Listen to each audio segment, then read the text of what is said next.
Hi, I'm Donna McDonald from the Institute of Gerontology at Wayne State University, and I'd like to welcome you to a series of educational videos created to help you on your journey in caregiving, whether as a professional or a home-based caregiver. These videos were made possible by a grant called Functional Aging and Mindfulness for Seniors. This program is on CADDCT stress management. Our presenter today is Andi Chapman, who is a well-seasoned nurse with not only hospital, home care, but hospice experience. Please give a warm welcome to Andi. Hello, everyone, and welcome. It is a pleasure to be here and talking about something that none of us have, which is stress. Yeah, right. If you're a caregiver, if you're a human being, we all have stress. And one of the things that it occurred to me while I should be sleeping, that things pop into my head. And one of those things was how stress has been so good at creating different things. For example, what did we used to eat with? Back in the caveman days, we ate with our fingers. Now we eat with silverware. So it's not so much that this was a real stressful, horrible thing, but anything that we have done, we have actually done because there was a need for improvement and somebody thought outside the box. Caregiving isn't any different. You have a lot of need, but sometimes you have to think outside that box. And one of the big things that you have to think about, though, is you.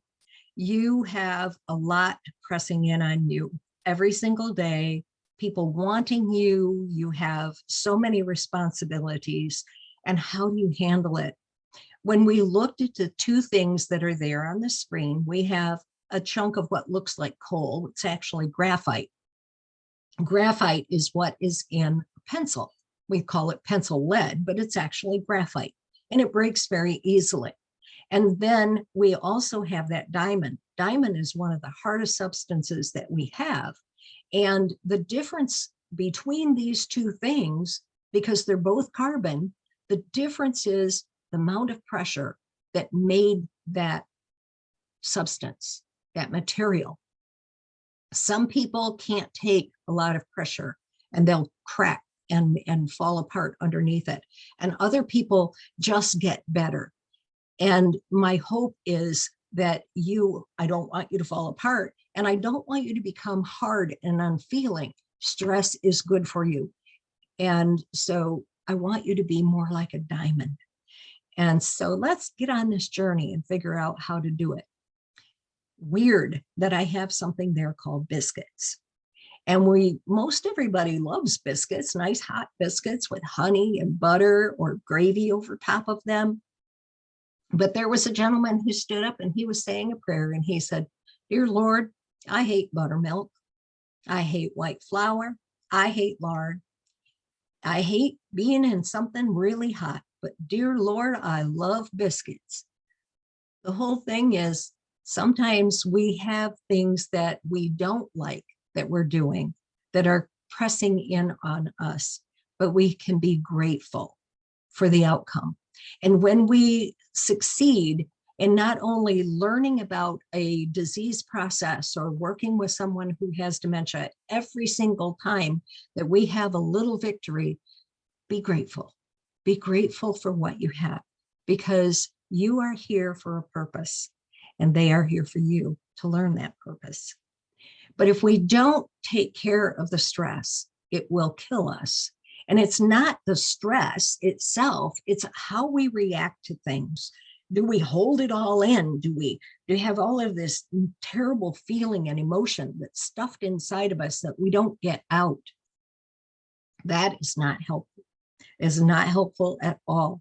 So let's learn how we can be thankful, be grateful, learn and grow under the pressure. I love this, that grapes have to be crushed to make wine. Most of us love wine.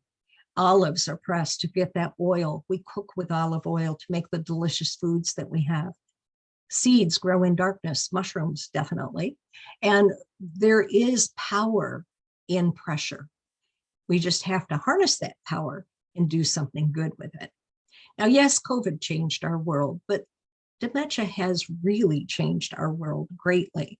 And unfortunately, COVID has really rocked the world of dementia because more people have it.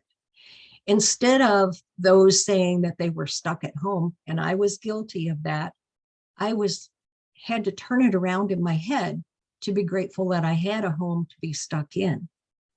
You see, we look at these little tiny things that are so important in how we grow. It all starts in our head, and then it goes to our heart.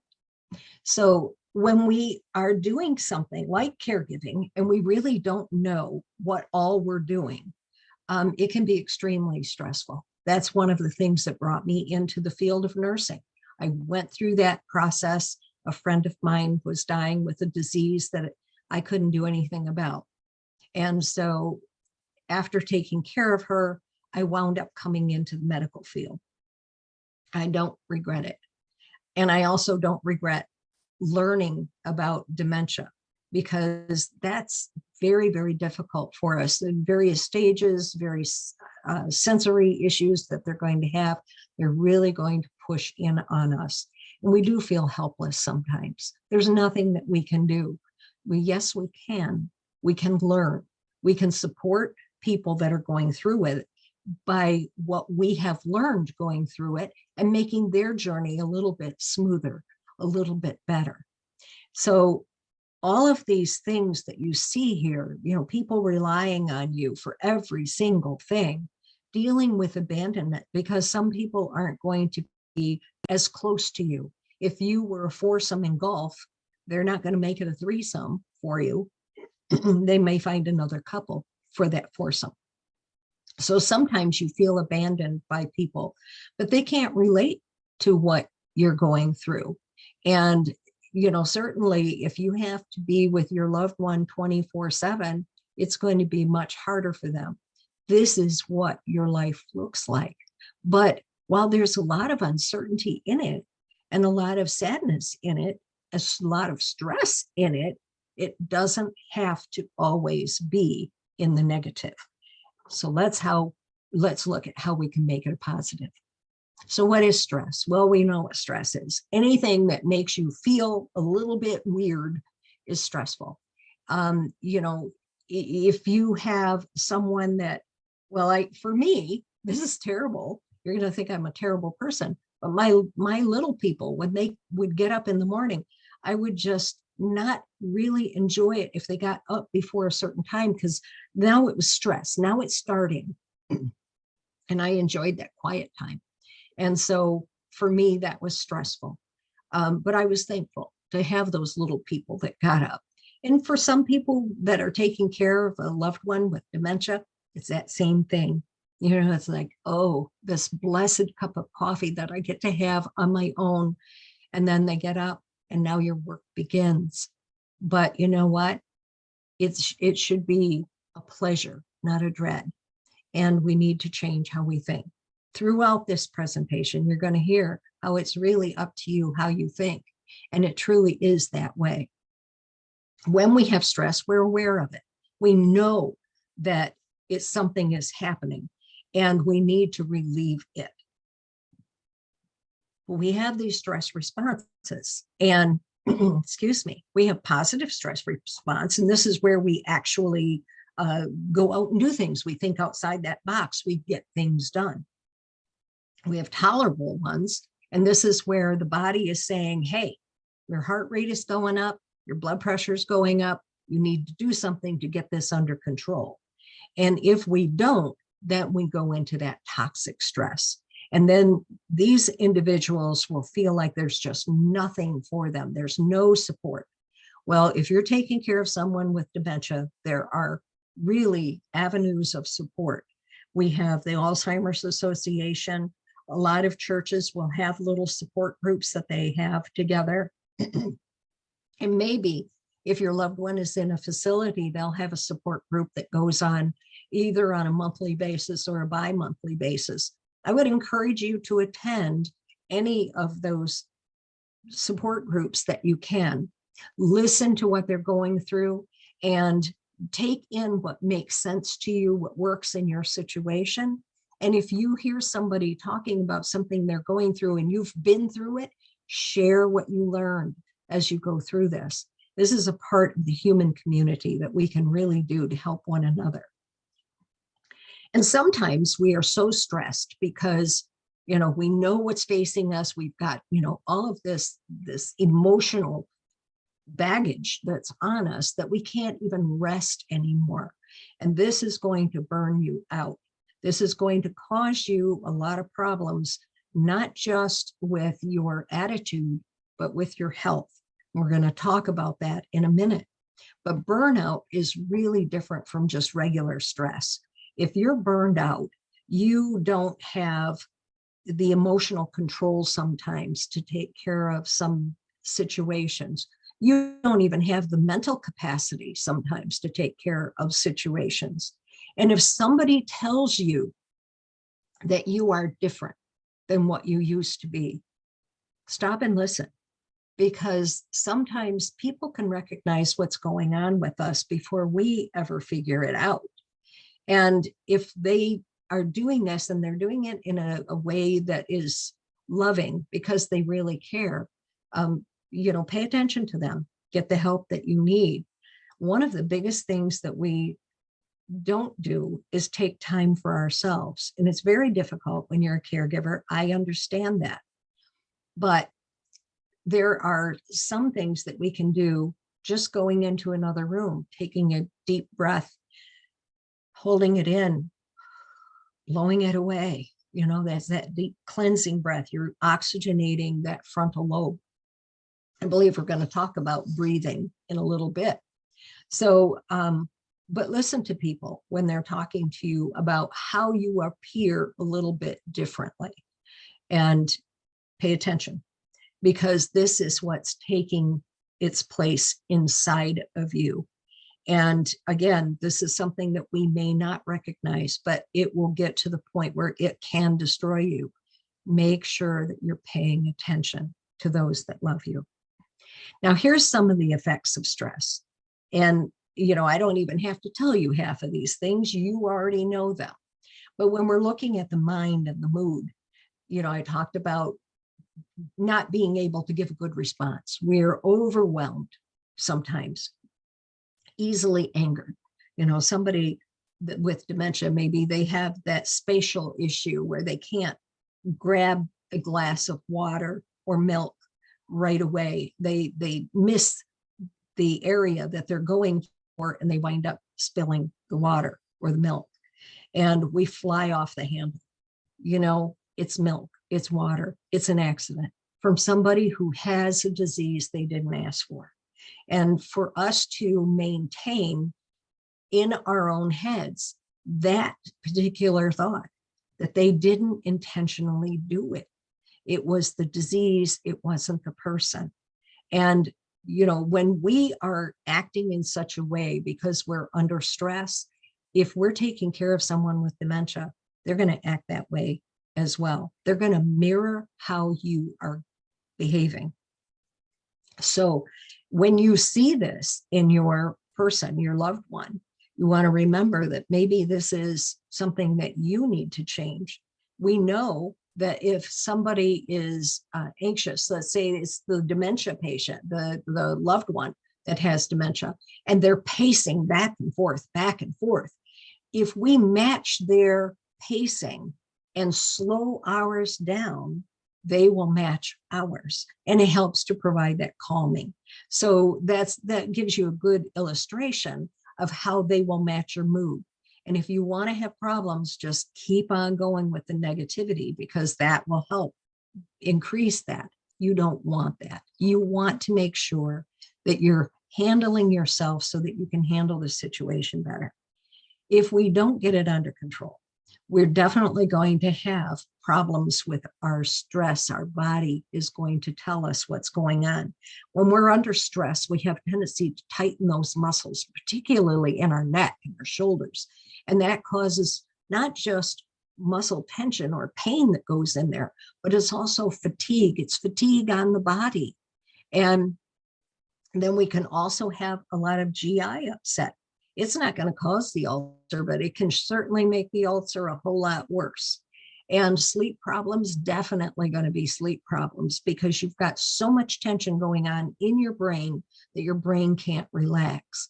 And that change in sex drive as well.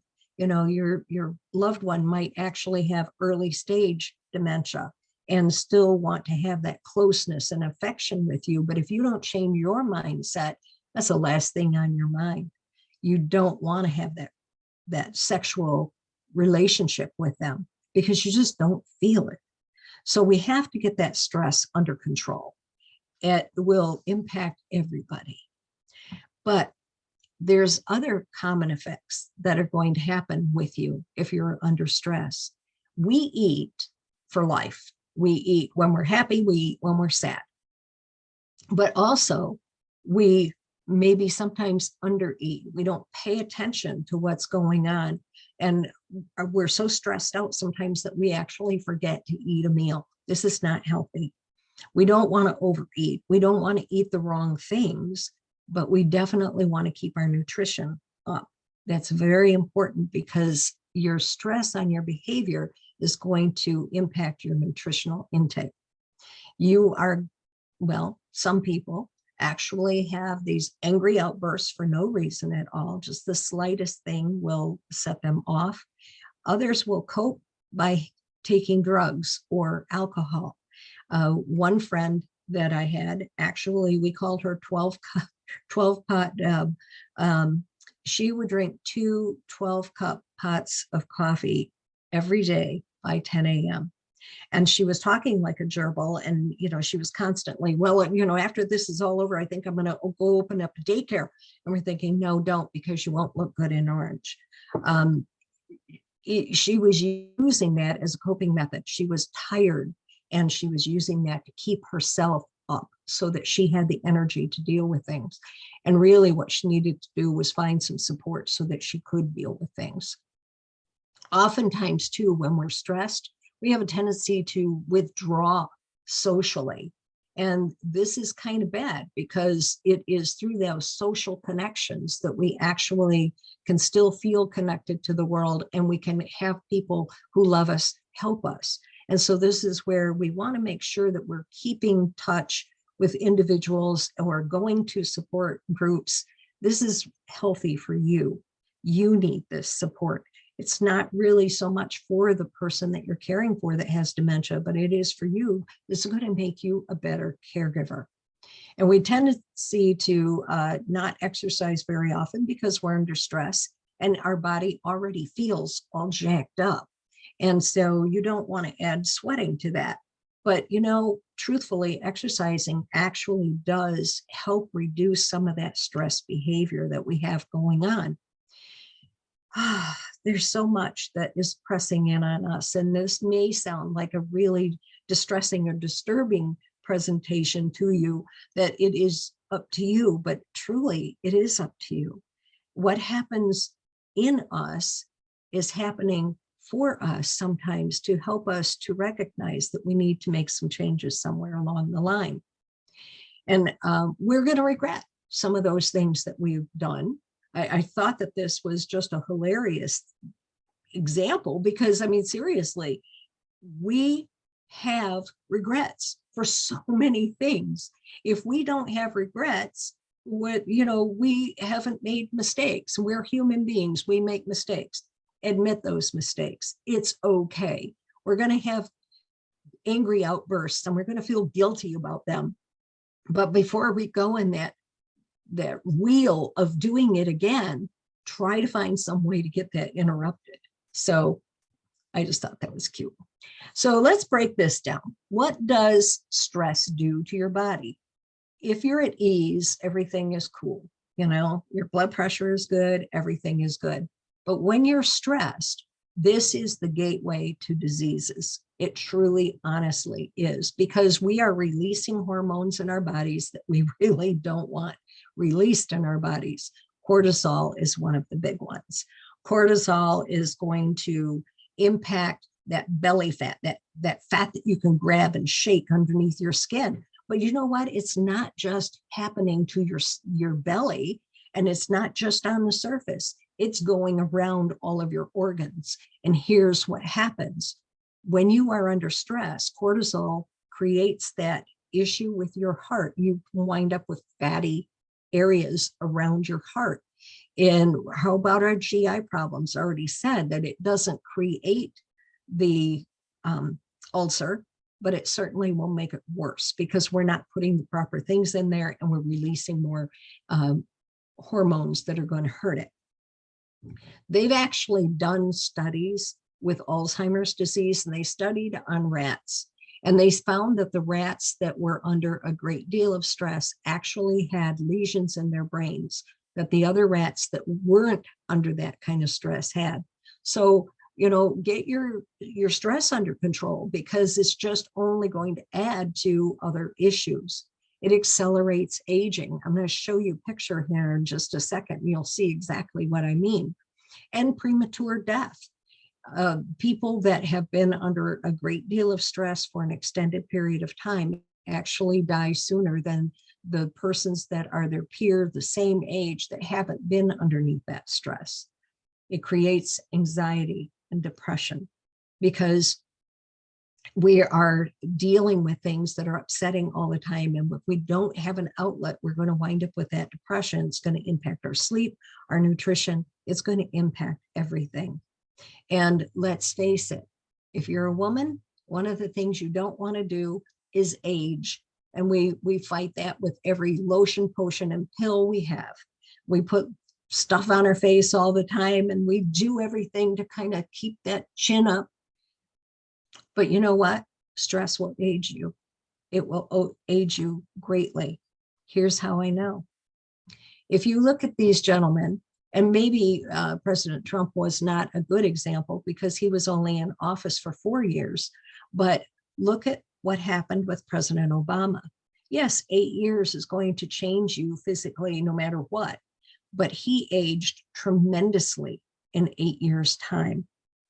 There are other individuals, if you get online and you start looking and say, you know, pictures of Barbara Streisand, at 10 years difference under stress, or some star that you know that's been under stress, look at how they looked and how they look now.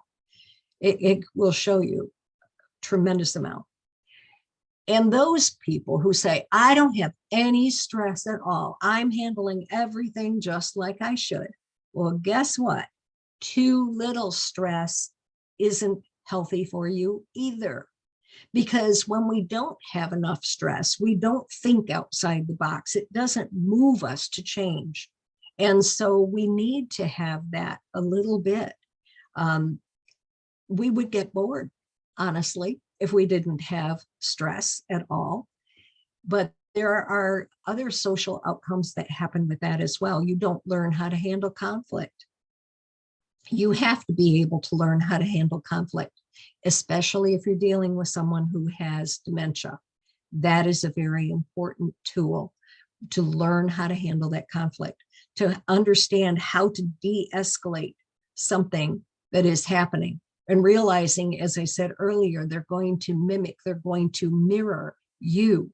And so you have to be in control, and that is a learned thing. But also, when you're going through all of this, you also have to remember that whatever you speak in your head is going to impact your body. And when we have angry outbursts and we throw darts at the other person, and you always do this, why are you doing this? They are going to learn. And they say you can't teach an old dog new tricks. Yes, you can. It just takes the old dog a little longer to learn them. So when we're having these outbursts, if it is a young child or an older person or person with dementia, it doesn't matter. It impacts them. They hear those things. And even if they can't understand all the words, you know what? They know the tone. So be very, very mindful of not just what your lips are saying to another individual, but everything that you're saying to yourself. I'm no good at caregiving.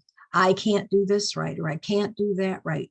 I'll never understand this. Your brain will not disappoint you. If we start thinking positively, your brain will also reward you. And one of the things that I think is really interesting is they have actually done studies where if they actually train some people like this that are doing customer service, they keep a mirror by the phone and they smile into that mirror. And the whole time that they're talking to this person and they're smiling in that mirror, it has a positive effect on that brain. They start thinking more clearly. They start thinking more positively. They're releasing dopamine from their own brain, which is that feel-good hormone. And pretty soon they're actually a lot more effective at reducing complaints because they're dealing more effectively with this individual. Well, how about when we're dealing with someone that has dementia? And, once again, they've spilled the glass of water and we get so frustrated. And we even say in our heads, you know what?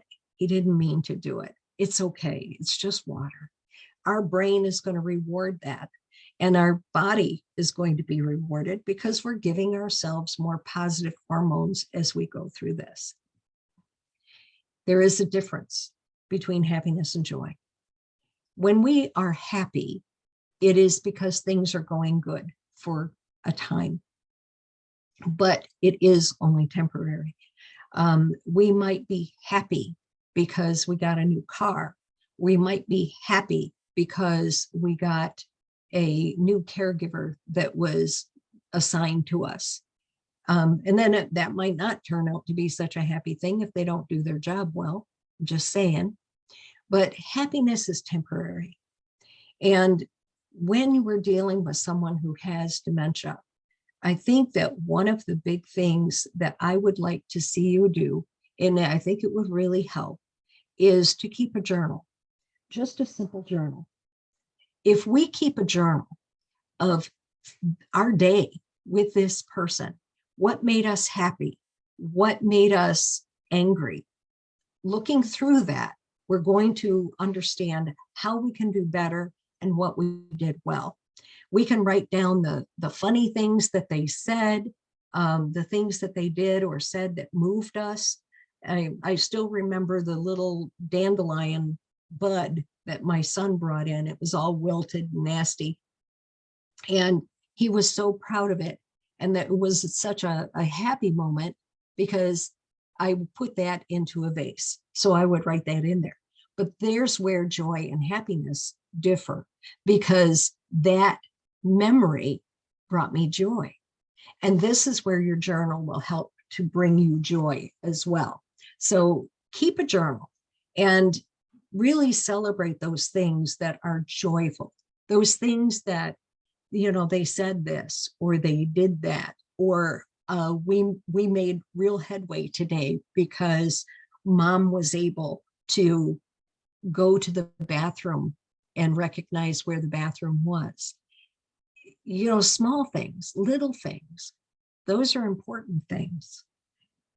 But joy is that confidence, that peace that we have, like from that dandelion bud. That is a joyful memory. And that's what we want to maintain, joyful memories. And we can create those. We should try to create those, because there is a big difference between having what we want and having what we need.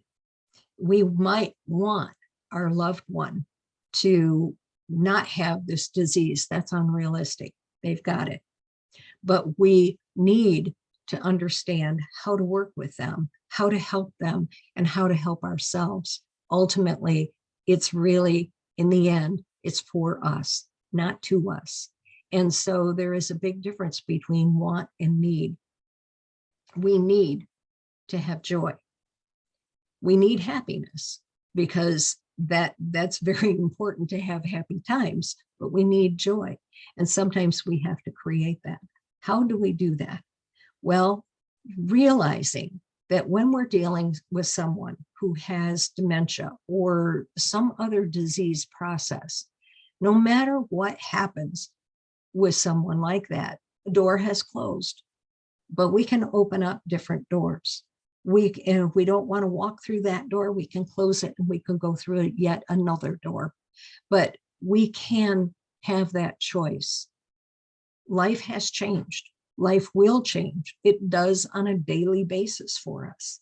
And sometimes we have to not only embrace that change, but we have to encourage the change. And this is where sometimes stress is really a great motivator. It helps us to grow. It helps us to evolve into a better person. The only way that we can do that, though, is if we stay connected to joy. It doesn't just happen. It is something that we have to do sometimes.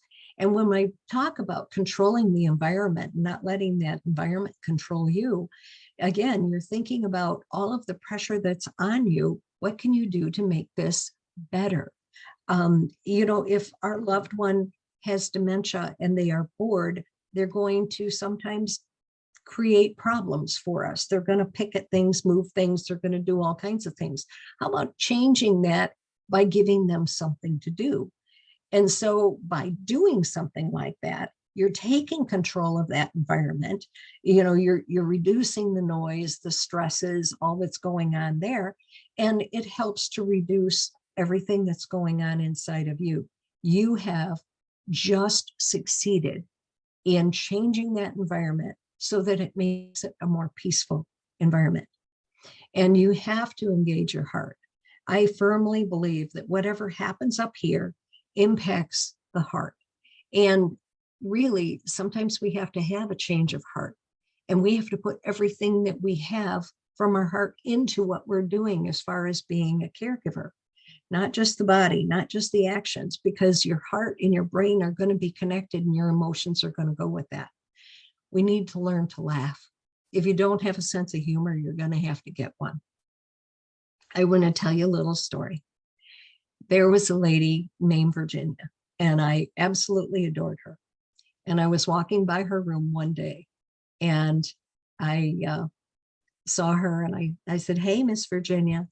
And she looked at me, and she looked really funny. Her face was a bit flushed. Her eyes didn't look just right. And she held up her cup and she said, "It's my birthday." And I said, "How old are you?" And she said, 1,200. And I said, how about that? So I went in to see our little 1,200-year-old person. And it turns out that Miss Virginia was drunk. She was drinking wine. It was her birthday. And her daughters were cowering over in the corner, laughing themselves silly because they were also having a drink. So it was a funny situation. It was really funny. And this is one of the things that I had them write down in their journal. And after Miss Virginia passed away, they brought the book in and they were talking, and the one daughter said, we had forgotten so many various things that happened while we were going through all of this with the caregiving and such, and the disease process. And there were things that made us laugh. There were things that made us cry, and things that we could see that maybe we had done incorrectly. And we were able to help other people by saying, these were the mistakes that we made. And you don't have to make those same mistakes. And she said, we laughed, we cried. We always will have our mother with us based on that journal. So learn to laugh. Some of those things that they may pick up a fork and start combing their hair, write that down, and don't scold them for it. Just say, well, I usually use my fork for eating my food, and just smile, just go with it, and help them to see how to use the silverware beyond that. And if they do, that's great. You've just succeeded. So be appropriately silly too. Sometimes it helps to just dance in a goofy way and get your loved one dancing or get them laughing in a certain way. That is going to be helpful because, again, you're releasing that dopamine in your brain, and that's going to make you feel so much better. It does help lift the mood. It's wonderful. So having that routine is very important, especially with your loved one. You think about the fact that, we're busy all day long, but how much time do you really take for you? Because, you do have to take time for you. You really, truly do. And we have a choice as to whether or not we're going to do it. You can ask for help. And if there is no help that's forthcoming, then look for a support group and find out what they do. If you can have, excuse me, if you can have just 15 minutes to yourself when you are stressed out, wouldn't it make a difference in how you calm down? And one of the big things is to be appreciative. No matter what your circumstances, if we look outside of ourselves, we can actually make life better for others, and it makes life better for us. It truly, honestly does. So appreciation projects, those notes, it doesn't take a lot of time to write just a little note of thanks. So someone brings a casserole, or someone gives you that precious 15 minutes of time, write a note. Tell them how much you appreciate it. They will be appreciated, the fact that they've been appreciated, that they've been rewarded by your thanks. And you actually can feel better because you've reached out beyond yourself to someone who was helping you.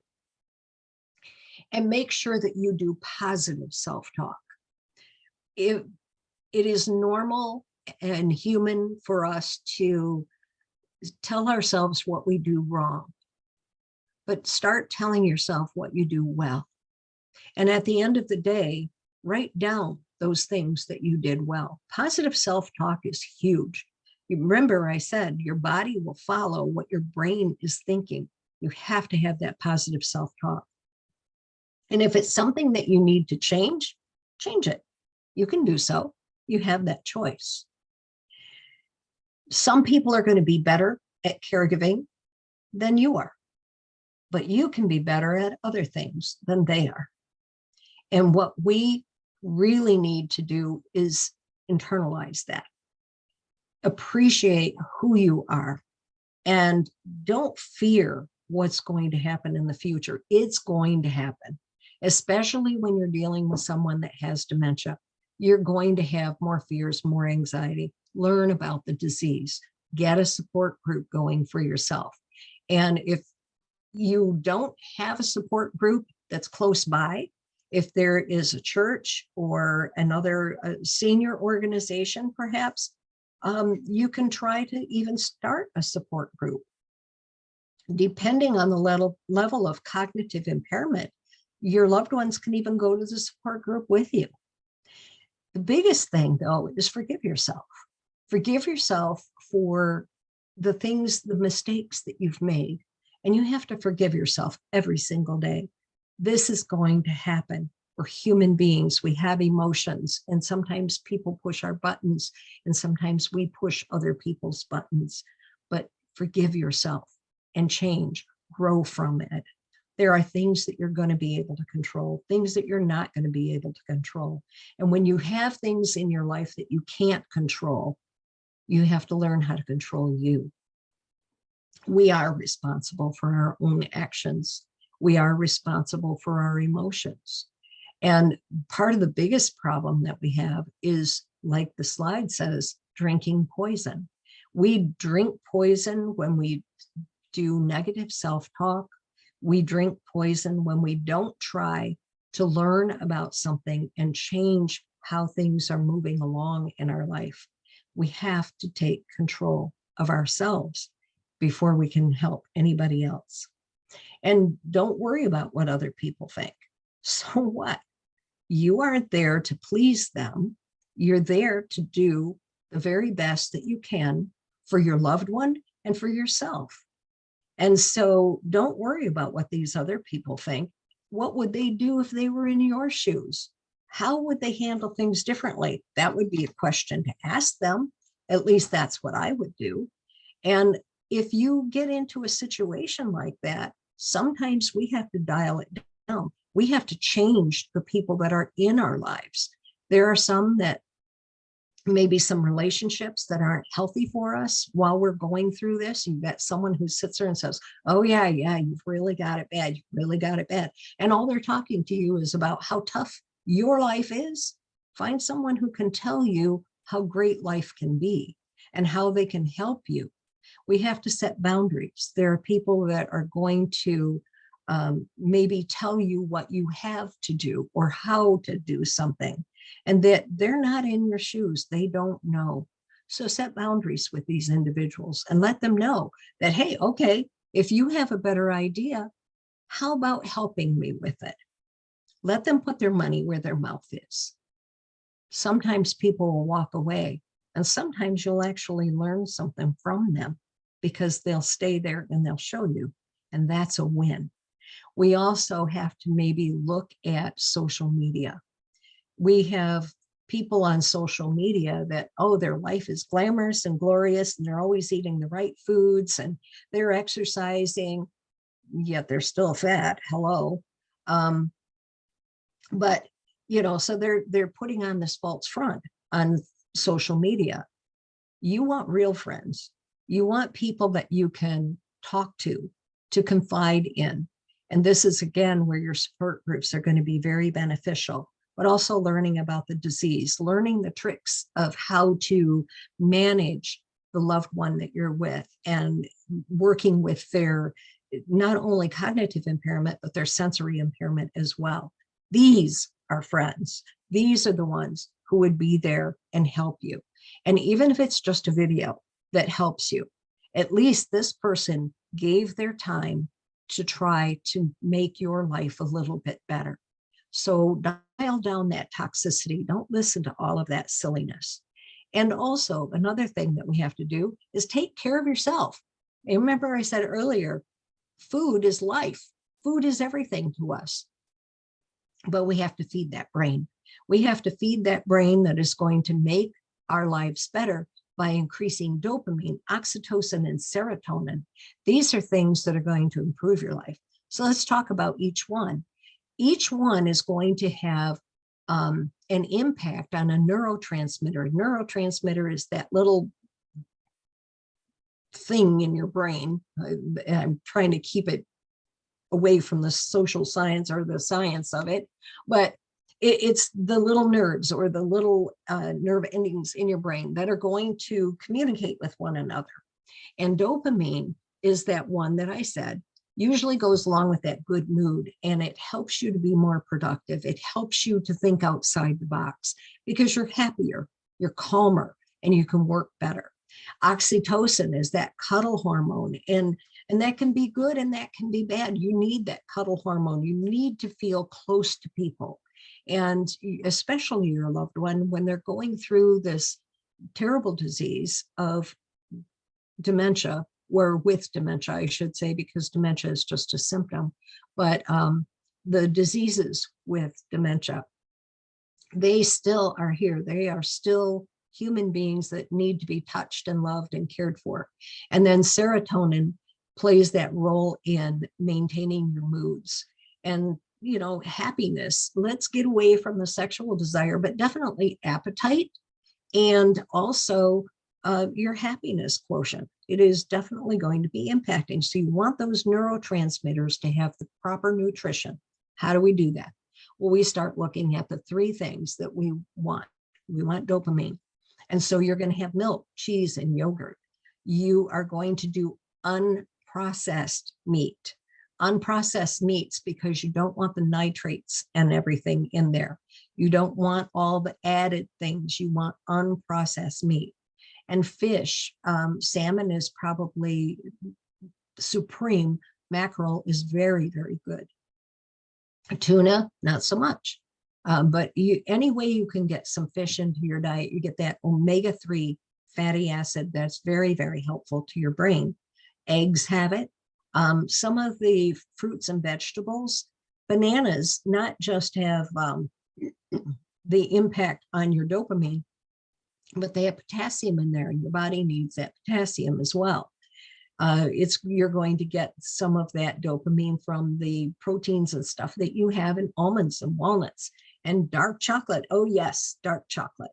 I didn't put wine on here, but there are some people that say that wine is actually very beneficial along with dark chocolate, but not a lot. You don't need a whole bottle. You just need a little bit, and that can help with the dopamine. So foods that are going to give you that cuddle hormone believe it or not, coffee for women.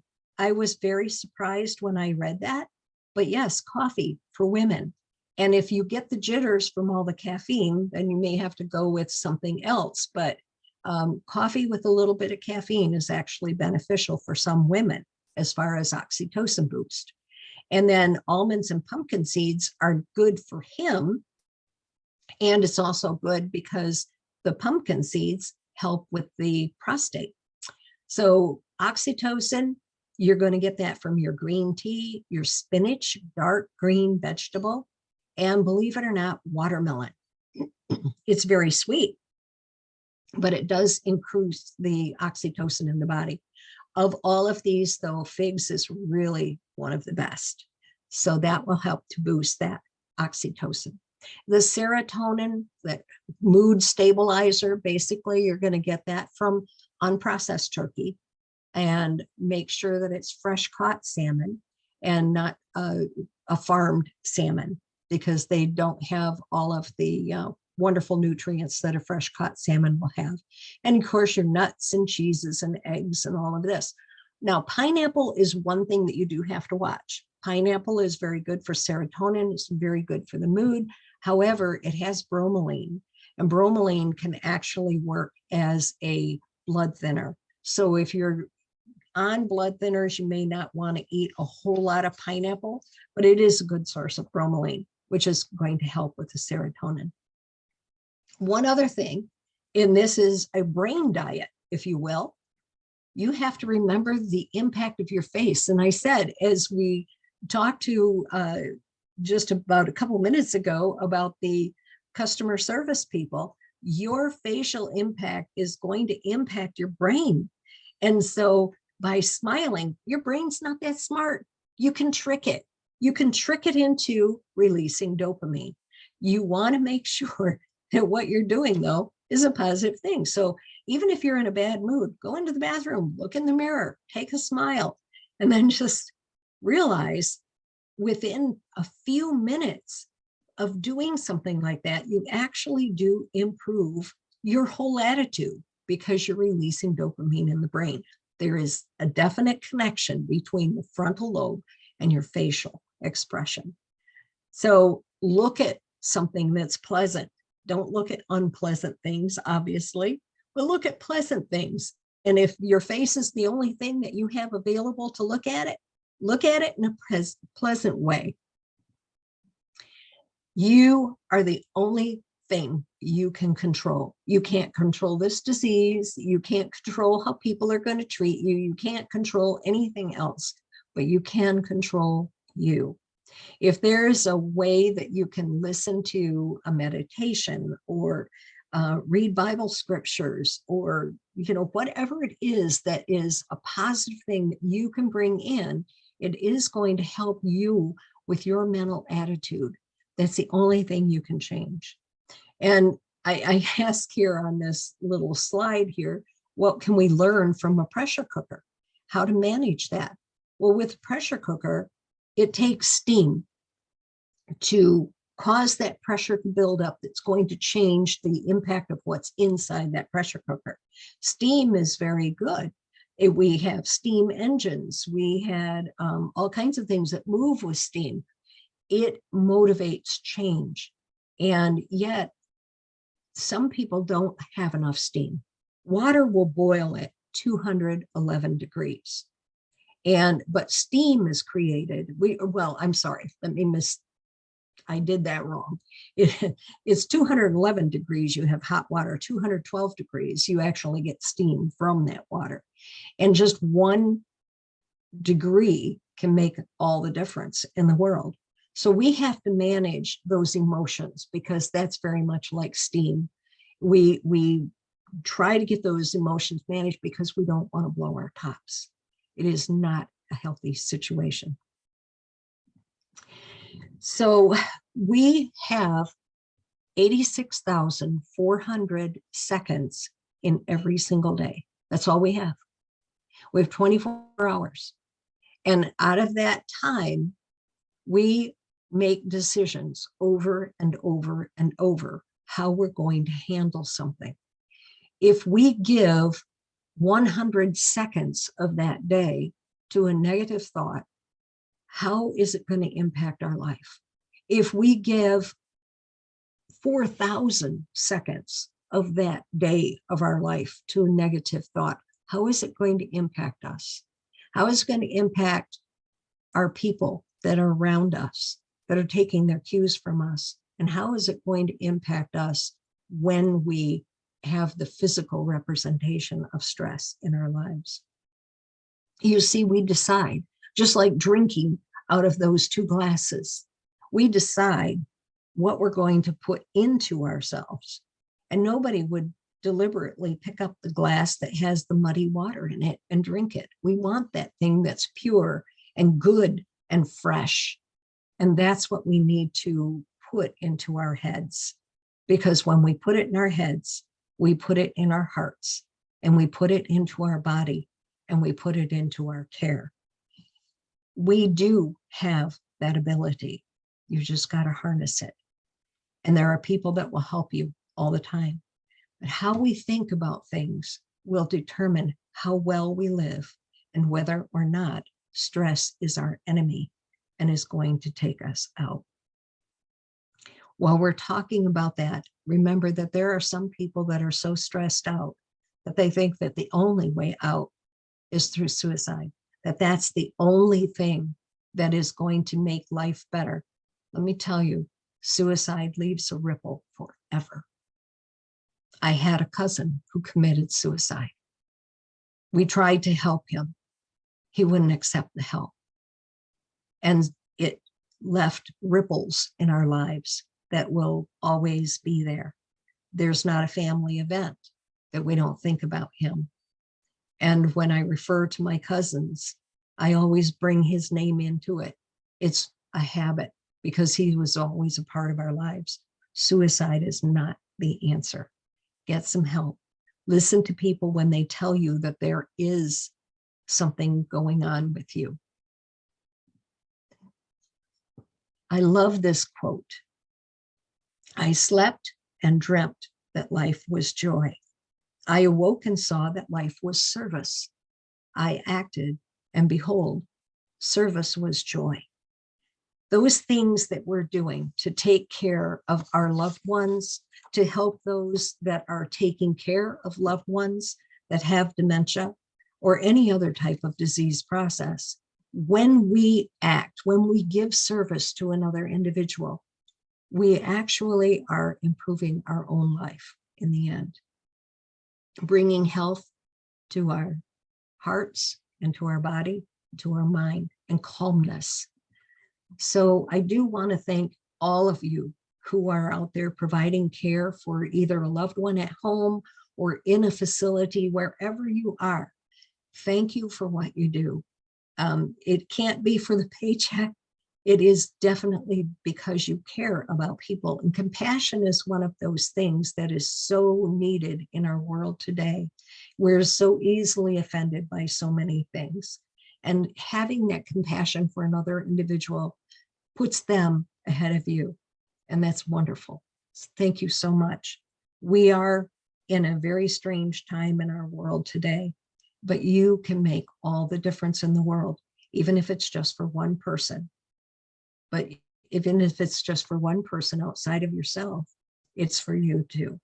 So thank you again for everything that you do. Learn, seek help, and be happy. Thank you.